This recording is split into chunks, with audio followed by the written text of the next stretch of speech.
आणि आता थेट जाणार आहोत पंतप्रधान नरेंद्र मोदी हे देशभरातल्या जिल्हाधिकाऱ्यांशी आता संवाद साधतायत।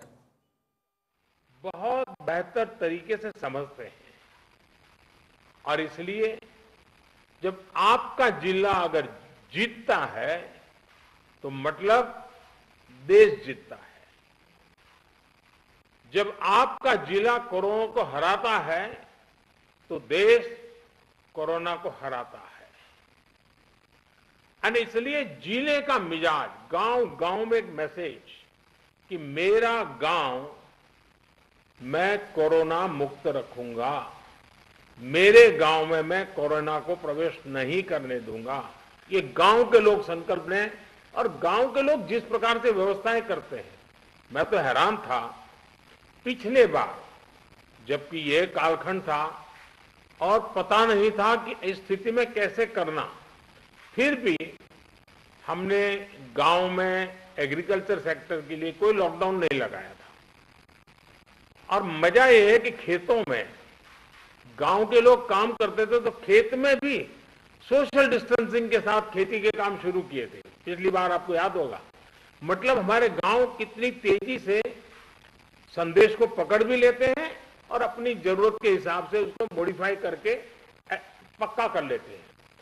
गांव की ये ताकत है। मैंने देखा है आज भी कई गांवों ने अपने यहाँ आना जाना सब बहुत अच्छे ढंग से मैनेज किया है।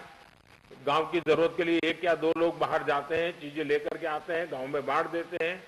और गांव में से कोई मेहमान भी आए तो उसको पहले बाहर रखते हैं।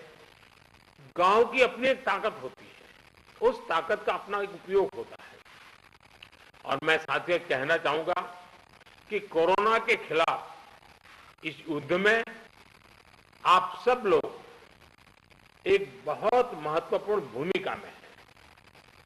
आप एक तरह से इस युद्ध के फील्ड कमांडर हैं। जैसा कि किसी भी युद्ध में होता है, फील्ड कमांडर बड़ी योजना को मूर्त रूप देता है, जमीन पर उस लड़ाई को लड़ता है, परिस्थिति के अनुसार निर्णय लेता है। आप सब भारत की इस लड़ाई के महत्वपूर्ण फील्ड कमांडर्स के रूप में आज नेतृत्व संभाल रहे हैं। और इस वायरस के खिलाफ हमारे हथियार क्या है?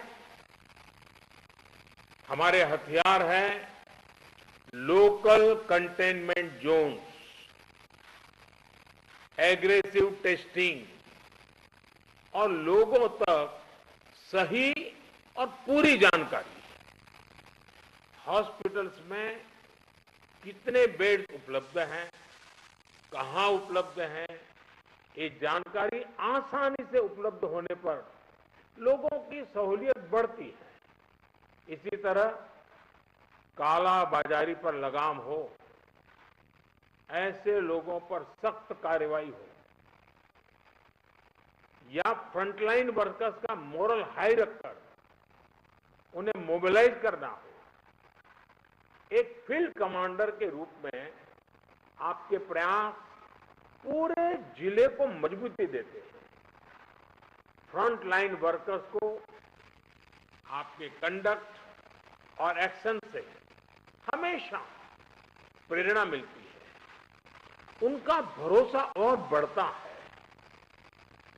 मैं आपसे एक और बात कहना चाहूंगा। अब इसलिए अगर आपको कहीं लगता है कि सरकार द्वारा बनाई पॉलिसी में जिला स्तर पर किसी इनोवेशन की जरूरत है, उस इनोवेशन में से पॉलिसी को ताकत मिलेगी, तो मेरा आपको खुली छूट है, आप जरूर कीजिए। अगर ये इनोवेशन आपके जिले की स्थानीय जरूरतों के हिसाब से है तो उसे उसी हिसाब में करिए। अगर आपको लगता है कि आपने जो इनोवेशन किया है वो पूरे प्रदेश के लिए या पूरे देश के लिए बेनिफिशियल है, तो उसे सरकार तक भी पहुंचाइए। अगर आपको अपने अनुभवों से तेजी से बदलती परिस्थितियों के हिसाब से पॉलिसीज में किसी सुधार की जरूरत लगती है, तो उसका भी फीडबैक जरूर पहुंचाइए, बिना संकोच पहुंचाइए। क्योंकि ये लड़ाई ऐसी है कि हम सब मिलकर के सोचेंगे, सब मिलकर के नई नई चीजें ले आएंगे, तब जाकर के हम कर पाएंगे। साथियों, आपके जिले की सफलता बाकी जिलों के लिए एक उदाहरण बन सकती है, उनकी भी मदद कर सकती है। कोरोना से निपटने के लिए जो भी बेस्ट प्रैक्टिसेस हैं, उनको भी हमें एडॉप्ट करते चलना है।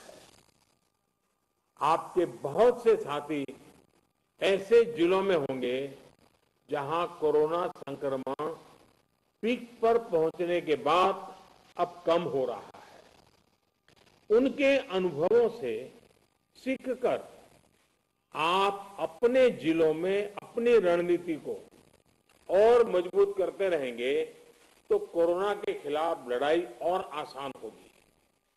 साथियों, इस समय कई राज्यों में कोरोना संक्रमण के आंकड़े कम हो रहे हैं, कई राज्यों में बढ़ भी रहे हैं। कम होते आंकड़ों के बीच हमें ज्यादा सतर्क रहने की जरूरत है।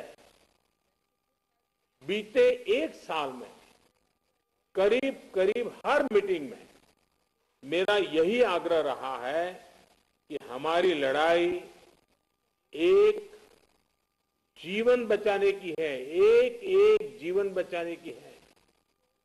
हमारी जिम्मेदारी संक्रमण को फैलने से रोकने की भी है और ये तभी संभव है जब हमें संक्रमण की स्केल की सही जानकारी होगी। टेस्टिंग, ट्रैकिंग, आइसोलेशन, ट्रीटमेंट और कोविड एप्रोप्रिएट बिहेवियर, इस पर लगातार बल देने रहना जरूरी है।